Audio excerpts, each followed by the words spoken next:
Bonjour et bienvenue dans un nouvel épisode du podcast J'ai un truc à dire. J'espère que vous allez bien. Aujourd'hui, on va parler de ce que je fais pendant mon temps libre et j'en ai beaucoup étant donné qu'actuellement je suis dans une période sans activité professionnelle.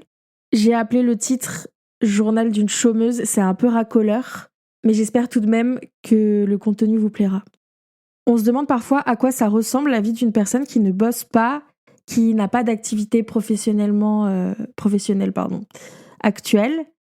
Et en fait, peu importe que ce soit de façon temporaire, que ce soit très court ou que ce soit pour une période plus longue, on peut se poser des questions. Et c'est pas forcément dans un but de curiosité mal placée, on peut juste se poser des questions. Alors évidemment, chaque personne vit des journées différentes et je voulais dans cet épisode vous partager mes journées à moi et tout ce que je fais pendant tout ce temps que j'ai à disposition.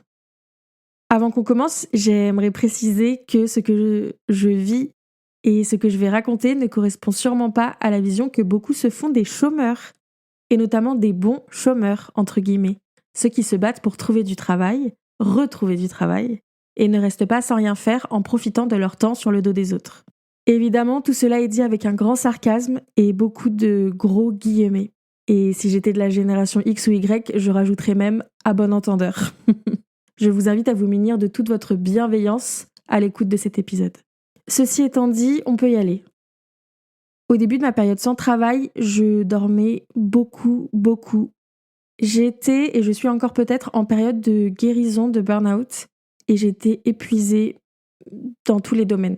Physiquement, mentalement, psychologiquement. Et de ce fait, j'avais besoin de récupérer et j'ai énormément dormi. Pour vous donner une petite idée, je pouvais faire des nuits de 12 heures et quand même faire une sieste de 2 heures en plus dans la journée. Et je passais ma journée à être complètement endormie, sous mon plaid, et je pense que je faisais même des micro-siestes tout au long de la journée, enfin j'étais vraiment éteinte.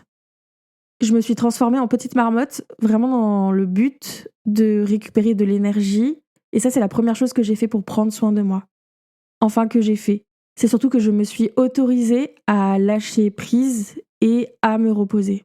Ça a été dur au début, et puis je me suis rendu compte le bien que c'était de prendre soin de soi et de bien dormir. Et à partir de là, je me suis laissé le droit d'avoir un rythme de sommeil complètement pas déréglé, mais vous savez, où je vais beaucoup dormir et je me mettais pas de réveil.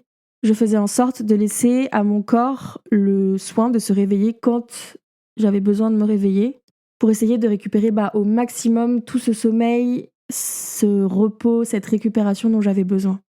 Parce que oui, du coup, j'étais en burn-out et en dépression, ça, j'en ai déjà un peu parlé. Et ça commence à faire beaucoup pour une seule personne.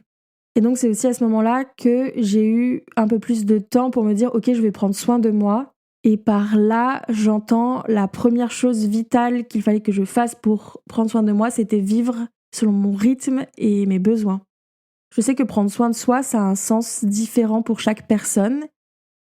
Et moi, j'avais surtout besoin de retrouver mon rythme et de cesser d'être dans une course contre la montre tout le temps. Donc j'ai ralenti tout ce que je faisais dans mon quotidien. Plus besoin de me dépêcher pour manger, pour m'habiller, pour me préparer, sortir en vitesse, marcher vite, courir pour prendre le bus, etc. Au début, c'était bizarre parce que j'avais des réflexes et la mémoire du corps, vous savez, qui emmagasine les gestes qu'on reproduit. En fait, au bout d'un moment, le corps s'en rappelle sans que nous, on ait besoin de s'en rappeler. Et donc, toute cette mémoire du corps, des réflexes, la mémoire gestuelle faisait que je continuais, malgré cette envie de ralentir, à faire instinctivement tout vite, jusqu'à me rendre compte que c'était vraiment pas nécessaire. Et je me forçais à faire des choses lentement. C'est sûr qu'au début, c'est un peu bizarre parce que j'avais l'impression de tout faire au ralenti, mes premiers degrés. Et petit à petit, j'ai trouvé mon rythme et ça devient plus naturel et c'est beaucoup plus agréable. Prendre soin de moi, c'était aussi prendre le temps de faire des choses que j'aime et peu importe l'heure de la journée. Lire, sortir faire des balades, aller au cinéma toute seule en plein milieu de l'après-midi et même cuisiner parfois, pareil, en plein milieu de l'après-midi. Et c'était quand même un vrai défi pour moi parce que j'ai toujours eu du mal à prendre le temps de faire les choses, c'est ce que je parlais juste avant. Mais c'est un peu bizarre et je m'attends pas à ce que vous compreniez, mais j'ai toujours eu un problème pour essayer de rythmer mes journées. Enfin, je sais pas comment dire, mais par exemple, prenons l'exemple de la lecture. Pour moi, c'était jamais le bon moment pour lire. Même si j'avais du temps devant moi, je me disais non, là, c'est pas une heure pour lire.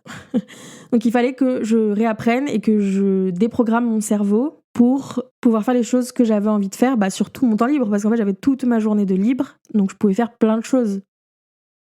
Mais en fonctionnant comme ça, en ayant l'impression que c'est jamais le bon moment, en fait, on fait rien.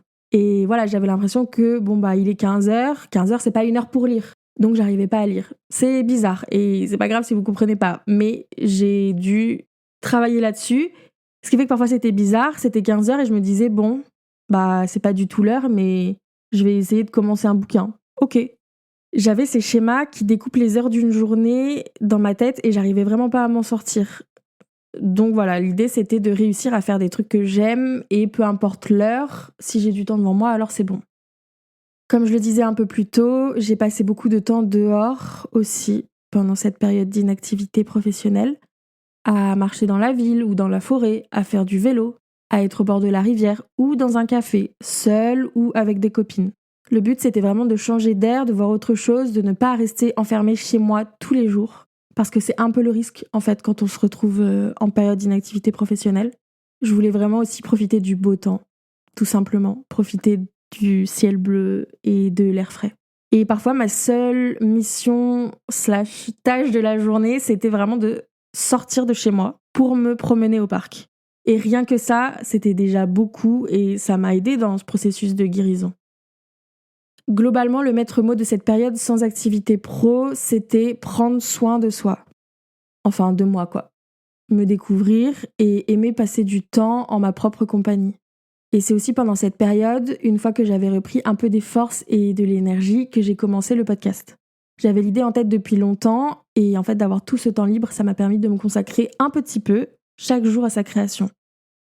Et plus récemment, et étant totalement perdue sur ce que je veux faire de ma vie, j'ai décidé de faire un bilan de compétences. Ça, c'est toujours en cours, j'ai commencé il y a quelques semaines. Et entre ça et tous les épisodes de podcast du mois de décembre, en ce moment, c'est comme ça que j'occupe mes journées. En ce qui concerne mon rythme de vie, je me couche pas à 4h du matin, j'ai pas pris cette mauvaise habitude-là. En revanche, le matin, j'ai encore du mal à me réveiller et à me lever tôt, entre guillemets. Généralement, je sors de mon lit à 9h. C'est plus rare et ça m'arrive encore de me lever à 11h, même si je me couche tôt parce que j'ai encore besoin de récupérer, de dormir.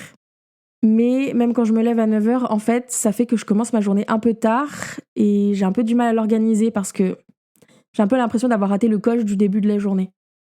Mais ça, c'est vraiment pas grave, j'ai du temps pour m'adapter et petit à petit, j'essaye d'avoir un rythme plus équilibré par rapport à mon rythme de vie et ce que j'ai envie de faire de mes journées.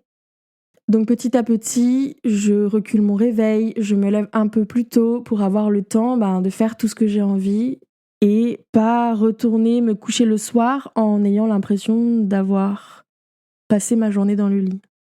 Parce que je sais pas vous, mais moi si je me lève à 11h, parfois ça fait du bien et il n'y a pas de problème en fait à se lever à 11h, pas du tout. Mais perso, je sais que quand j'étais très fatiguée au début de cette période d'inactivité et que je dormais beaucoup et que je me levais tard, j'avais l'impression quand je retournais me coucher le soir, comme je retournais me coucher tôt, relativement tôt, de pas avoir passé beaucoup de temps hors de mon lit, quoi. Et je me disais, oh non, c'est déjà l'heure de retourner se coucher. Et en même temps, il le fallait parce que j'étais crevée. Bref, voilà. J'espère que cet épisode vous aura plu. C'est un petit condensé de tout ce que je peux faire pendant mes journées. C'est ce qui me semblait être le plus important et le plus intéressant. N'hésitez pas à me faire votre retour sur cet épisode sur Instagram en tapant @j'ai-un-truc-à-dire.podcast. En attendant, je vous souhaite une bonne soirée, une bonne journée. Je vous dis à dans 2 jours. Prenez grand soin de vous. Bisous!